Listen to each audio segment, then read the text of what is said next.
বরিশালে ১৯৯১ সালে বাংলাদেশ ব্যাংকের কার্যক্রম শুরু হয়।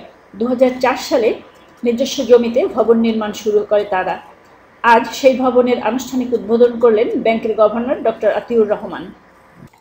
উদ্বোধনী অনুষ্ঠানে এ অঞ্চলের ক্ষুদ্র ব্যবসায়ীদের ঝুঁকি নিয়ে ঋণ প্রদানের দাবি জানানো হয় তার কাছে। লোন সিলেকশন হলো মেইন। আপনি যদি একটা ভালো লোককে পছন্দ করেন, সেই লোন কোনোদিন ব্যয় হবে না। 4 লাখ, 5 লাখ, 10 লাখ টাকা লোন কোনোদিন ফেরত দেয় না, এমনি ইতিহাস নাই। যারা খেয়েছে তারা 20 কোটি, 25 কোটি, 100 কোটি টাকা মেরে গেছে, কিন্তু এই দেশে 1 লাখ টাকা লোন, 2 লাখ টাকা, 10 লাখ টাকা লোন কেউ খায় না। এসব দাবি ওঠার পর বিবির গভর্নর ব্যাংকগুলোকে টার্গেট পূরণের আহ্বান জানান। তিনি বলেন, গ্রামীণ অর্থনীতিতে বা এই ঢাকার বাইরের অর্থনীতিতে সমূহ সম্ভাবনা আছে। আমরা সম্ভাবনাগুলো যদি খালি একটু খুঁজে বেড়াই, প্রাইভেট ব্যাংকগুলো তাদের সুযোগ কিন্তু অনেকটাই এখন নিতে পারেন।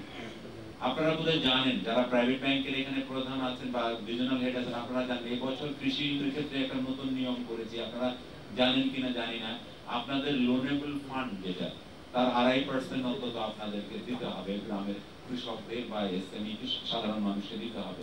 সেটা যদি না দেন, চয়েস ইজ ইয়োর্স, আপনি না দিলে নাই দিবেন।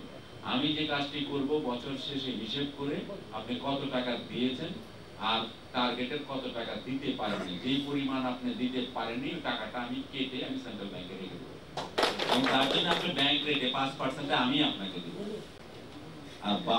এবং ওই টাকা নিয়ে আমি 5% আবার এর সাথে আমি কোনো লাভ না নিয়ে আরেকজনকে দিব, যে ব্যাংক পারে তাকে আমি দিয়ে দিব, সে তখন কৃষকের কাছে যাবে।